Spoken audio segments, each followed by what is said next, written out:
Good evening, visitors. Welcome to the Australian War Memorial's Last Post ceremony. My name is Chris Weidenbar, and joining us today from the Royal Australian Air Force is Corporal Sarah Dilger. Today we commemorate the 75th anniversary of the completion of the Burma-Thai Railway. In 1943, Japan's High Command decided to build a railway to supply the campaign in Burma. Connecting 420 kilometres of rugged jungle between Bampong in Thailand and Tan Bai U Sayat in Burma, it was to be built by a captive labour force of about 60,000 Allied prisoners of war and 200,000 Ramusha, or Asian labourers, who worked with nothing more than hand tools and muscle power.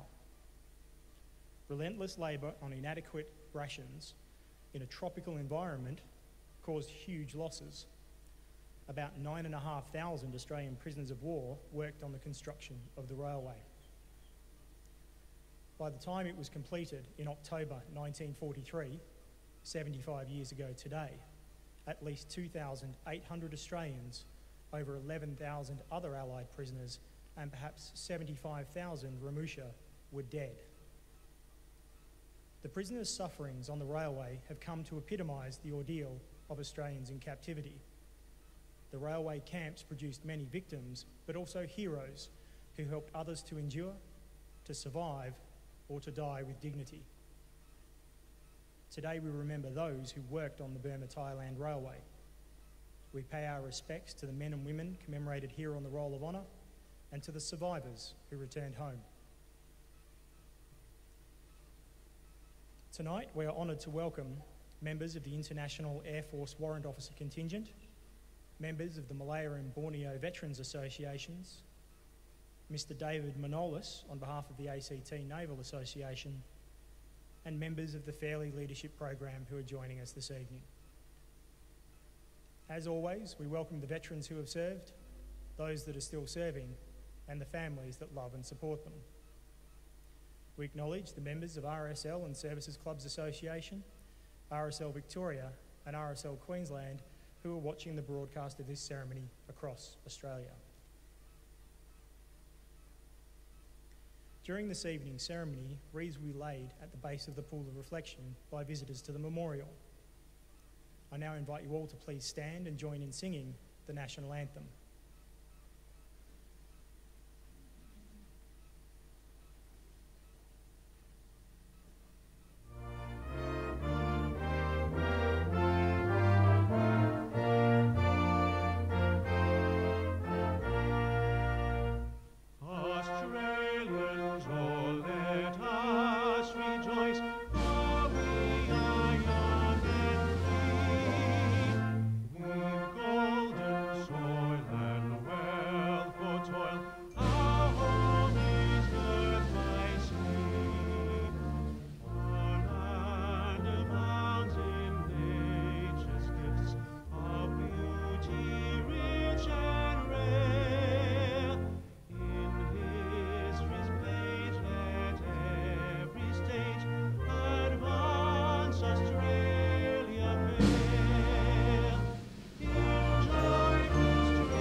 Thank you. Students, you may be seated.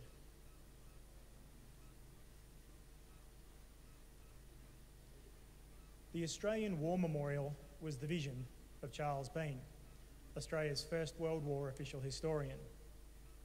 Bean landed with the Australian troops on Gallipoli and stayed with them at the front through to the end of the war.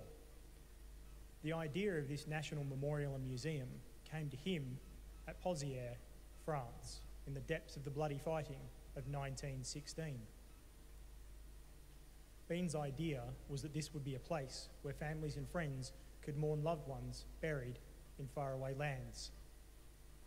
It would also be a place that could help all Australians understand what these men and women had endured and what they had done for us. Bean's vision, to which we remain true, is best expressed as inscribed in the entrance to the memorial's galleries. Here is their spirit, in the heart of the land they loved, and here we guard the record which they themselves made. Tonight we will read the story behind just one of those on the Roll of Honour, which lists the names of more than 102,000 men and women who have given their lives for us in war and operations for more than a century. But first, we present a lament, Flowers of the Forest. Wreaths or floral tributes will now be laid at the base of the pool of reflection.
Today we remember and pay tribute to Corporal Noel Mark Bacon. Noel Bacon was born on the 24th of December 1917 in the Western Sydney suburb of Guildford, the second son of Annie and John Bacon, who at one point was Mayor of Holroyd. Bacon grew up to be well known in local football and cricket circles and found employment as a motor driver. He was serving in the militia when war broke out and was locally acknowledged as holding the record for the speed with which he went overseas after enlistment. Bacon enlisted on the 23rd of January 1941 at the age of 23, and within days had marched out to join the 8th Division Provost Corps at Dubbo. Within the week, he had embarked for overseas service. Reaching Malaya, Bacon was detached to Australian Army Surface Corps militia in February and again in March, on the second occasion being appointed acting corporal. Rejoining his unit in May, he was confirmed as a corporal in July. As a military provost, Bacon was part of a unit responsible for battlefield traffic control, security duties, prisoner of war handling, the investigation of service offences, maintaining discipline, and running military prisons. As war broke out in the Pacific, Japanese forces invaded Malaya. Indian and British units in northern Malaya initially provided stiff resistance, but were forced to withdraw in the face of the speed, ferocity, and surprise of the Japanese attack. Kuala Lumpur, the capital of Malaya, was taken on the 11th of January 1942. 3 days later, parts of the Australian 8th Division went into action south of Kuala Lumpur. The 2nd 30th Battalion had some early success at the Geminich River Bridge, carrying out a large-scale ambush which destroyed a Japanese battalion. The 22nd Brigade fought a series of delaying actions as Allied forces retreated towards Singapore. On the 31st of January, British and Australian forces withdrew across the causeway that separated Singapore from Malaya. Barely a week later, Japanese forces attacked across the Johor Strait.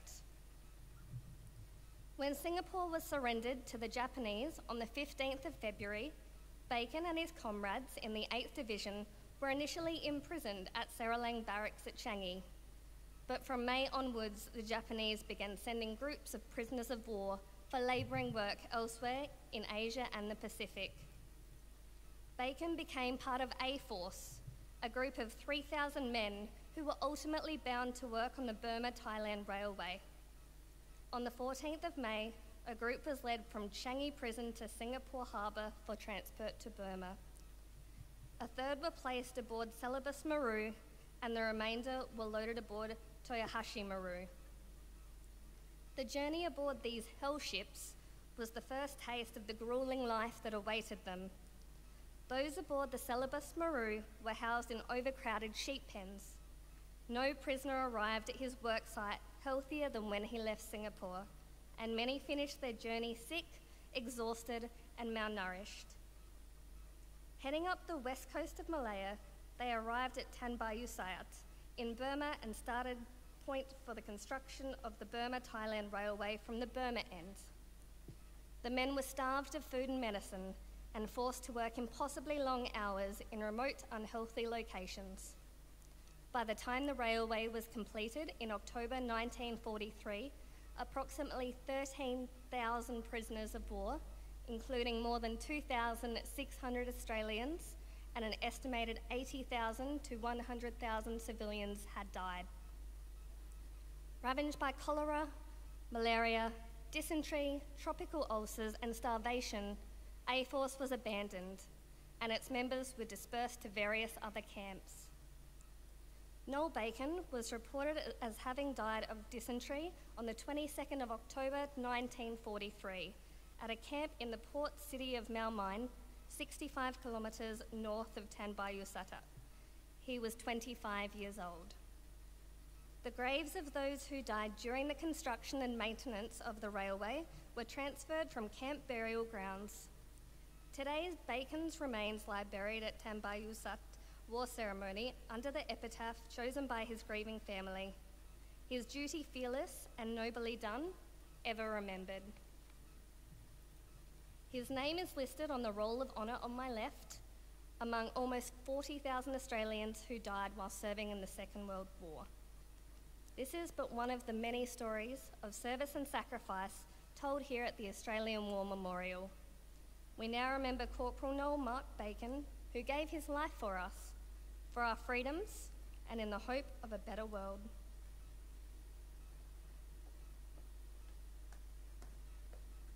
Please stand for the reading of the ode and the sounding of the last post.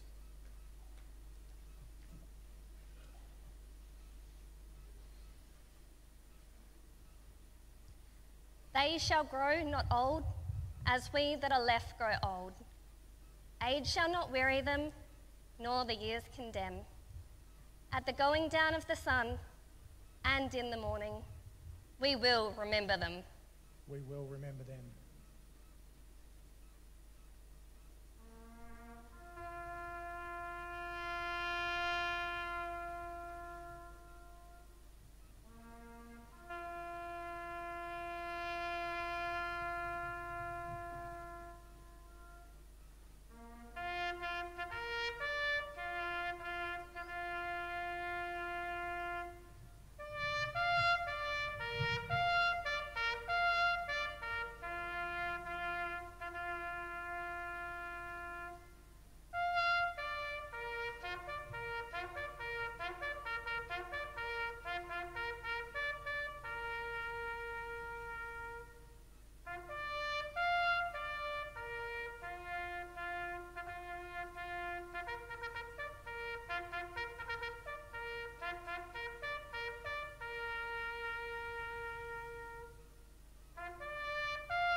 Lest we forget.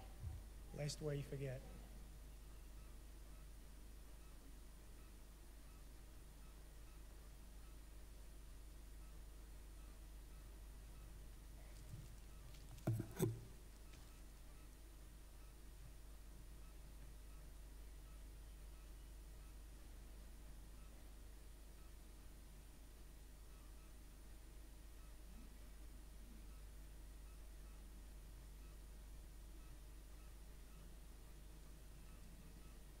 We leave you this evening with the words of the memorial's founder, Charles Bean. Many a man lying out there at Poziere or in the low scrub at Gallipoli with his poor, tired senses barely working through the fever of his brain has thought in his last moments, well, it's over. But in Australia, they will be proud of this. Ladies and gentlemen, girls and boys, that concludes the last post ceremony. Please feel free to visit the poppy display in the grounds as you leave, and we thank you for visiting the Australian War Memorial and wish you all a very good evening.